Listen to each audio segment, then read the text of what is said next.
So for many years I think doctors thought I had asthma and things like that, but it wasn't, and I think my parents picked up that there was something not quite right. So I had a cardiac catheterisation which confirmed the pH, but it turns out I was born with it. It was from a heart condition that had caused the pulmonary hypertension, Eisenmenger syndrome.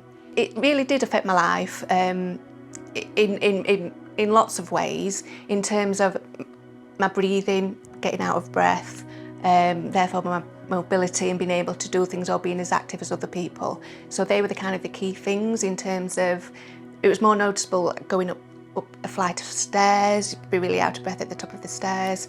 When I was younger, as a child, playing in the playground, then keeping up with your peers at secondary school, not being able to do the same things, not being able to do the sports, partake in the sports, couldn't do any running or anything like that.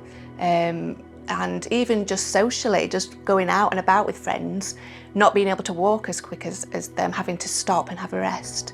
I had my transplant 10 months ago, and it was at the Freeman Hospital at Newcastle. So I was relatively stable for many years. I had the limits that came with it, but I was relatively stable. But then about a year to a year and a half before my transplant, I suddenly worsened. I really quickly deteriorated. I ended up being admitted into hospital at the Hallamshire in Sheffield.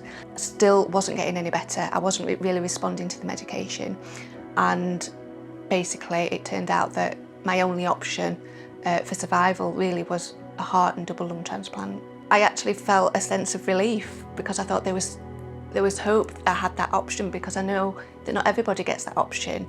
And I understood as well, because I knew how ill I was, that was the only option. If I'd not had the transplant, I wouldn't be here today having this conversation with you. I was very ill, and I had my transplant 10 months ago, and I've been since told that I wouldn't have been here kind of at Christmas if I'd not had the transplant. So that's how ill I was. So I'm still recovering and building my strength back up, but it's come on quite a lot since when I first had the surgery. And I'm really noticing all the benefits from the transplant in terms of what I can now do. I can go on quite long walks. My day-to-day living, day-to-day activities are so much easier than what they were.